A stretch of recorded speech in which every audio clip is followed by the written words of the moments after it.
apparently, there's a term out there called Web3.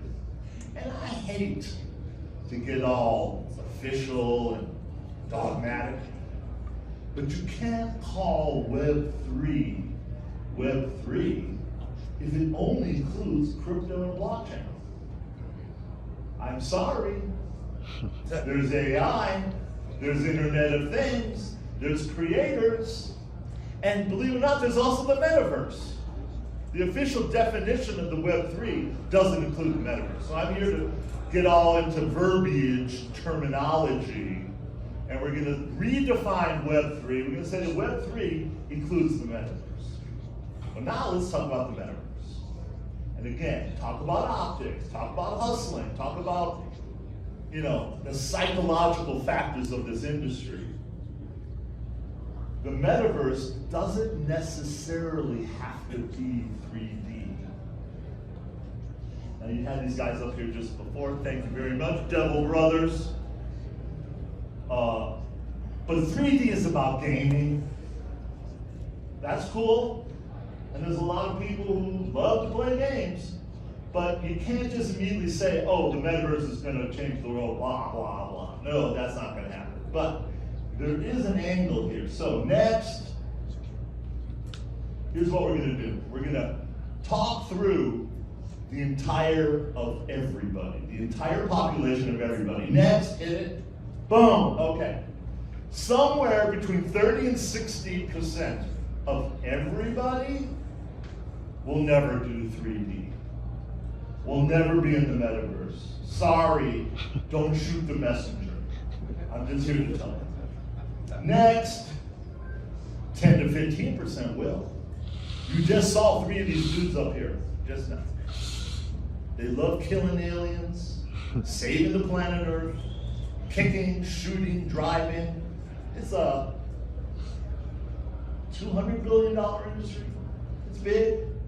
That's cool. I'm not here to, but they don't mind putting on goggles. They don't mind sitting there and playing games all day long. I don't see that for the main population. Next!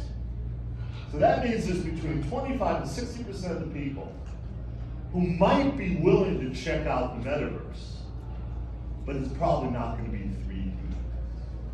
So let's talk about what the metaverse would be like in 2D. Next! All right, so first of all, there's a phrase I've been using for about 25 years, digital lifestyle aggregation. What does that mean? It means that I want an integrated environment. Nowadays, there's a thing called a link in bio. I have my little hub. All my links are on that page. That's part of a DLA. Tools, apps, my data, all of that stuff. You've got to be so geeky, you actually have to understand what the hell this is. That's DLA. Second is you want to aggregate it. A great example of that is Amazon Prime.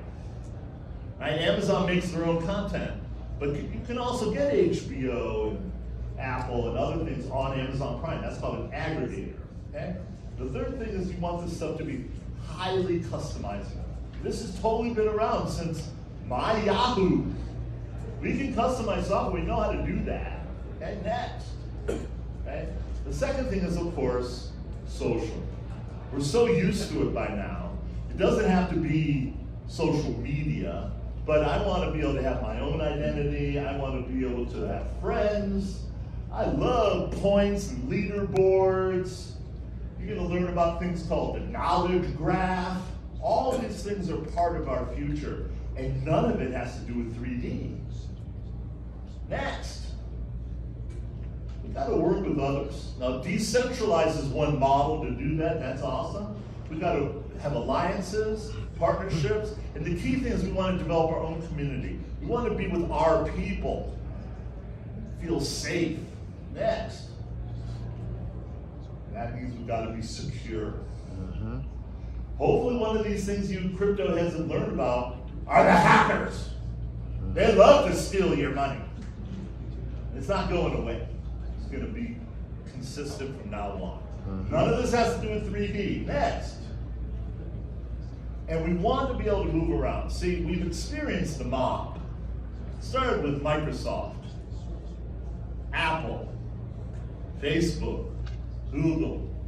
We know about the big boys and how they want to take all our money and leave some crumbs for us on the table. We know about that. So the way that we all work together is through interoperability. You won't hear about that coming from Microsoft. Nope. Facebook, now called Meta. They'll talk about the metaverse, but they'll never talk about interoperability. But you will hear about that from Fortnite. You will hear about that from a few of these other places. So interoperability. The classic example is I want to move my avatar around. I want to stream my video. I got points. I've earned points, my coins. I want my coins to work in multiple places. Next, here we are in an event. This is an IRL event. And we learned during the pandemic all about virtual events. So imagine a hybrid combination of both a real life event and an online event, and that's gonna be here from now on. Next. The best way to learn is to actually do it. Yes, sir. When you first set up your first wallet, when you bought your first crypto, it was completely insane. And over time, you learn more and more how to do it. That's how all education works. It's called apprenticeship, internships. This is how we learn. And learning is constant. You will always be learning till the day you die. Next. My warm and fuzzy place. The place where I like to be. Right after sex and the wheel is storytelling. We've been telling stories since the beginning. Stories are always going to be here. And I just happen to have a storytelling platform. Oops, sorry. Anyway, I'm not here to pitch my product. I'm just going to say that storytelling is consistent. It's great to tell a story in 3D, but you can tell a story in 2D as well. That's called Instagram. That's called TikTok. That's called TV. That's called YouTube. They don't need 3D. We got storytelling. We want better storytelling, interactive storytelling. What Instigate is what happens after TikTok, where you can interact with the story and you can build in what's called NLP, natural language processing, into the story. We have a prototype available right now, instigate.ai. Next. Finally to some crypto shit. Okay? So, I have not popped the red pill. I am not a crypto head. I do not believe in the blockchain, but I believe in NFTs. Because NFTs are the first killer app for the blockchain. Everything before NFTs you could have done without the blockchain. But you can't do an NFT without the blockchain. Okay? That's what we call in my business the killer app. There's 5 categories of NFTs. Right now, the only kind of NFT you really know about is a financial NFT. Where you're buying the NFT for the purpose of making money. And I'm sorry, I have to sing this song. What goes up must go down, right? Am I crazy? Did all of you, or shall I say, did any of you think that when you bought your NFT, it would only go up? Because hopefully maybe you learned. Okay? So that's a financial NFT. But there are other kinds of NFTs. There's an NFT that's a utility, like I'm a member of this club. It's going to track my rights and do all these kind of utilitarian things for me. Right on, thank you, NFT. There are NFTs that are about purpose, because we want to support our people. We want to raise money for a nonprofit. We've got to save the rainforest, whatever. There are NFTs that literally are the community. A lot of people refer to a Discord server as community. Right? Well, an NFT can be community. And again, homage to my devil brothers, NFTs can be entertainment. Those are all the different ways to think about NFTs. Next! So here's the way I'd like to break it down. You can make a profit from an NFT. I can tell you why I'm using my NFT, that's my purpose. I can show you how I use my NFT, that's my utility. We can all do NFTs together, that's the community. And let's have some fun with our NFTs. So there's lots of different ways to think about NFTs. Next. Okay, so I was proposing that perhaps you could have a metaverse that wasn't 3D, that a metaverse was 2D. And the key thing is that it's our metaverse.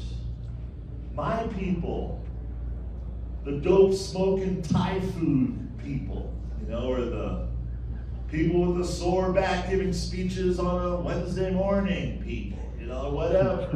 Lots of different groups of people, each of them going to want to have their metaverse, and this is where the decentralized things come in. We can connect them all together, have interoperability. So, what I'm talking about is that this is a state of mind. And that's ultimately what the previous speakers were talking about. State of mind, come hire us and we'll build you a metaverse. State of mind, buy my crypto. State of mind, join my DAO. It's all a state of mind. So we can manipulate the state of mind. That's why you drink alcohol. That's what gambling is about. It's all about the state of mind. But the key thing we know for sure is that words are awesome, but actions are better. Next. So here I am in my Silicon Valley garage, building software. I like to think of myself as the guy who's about action.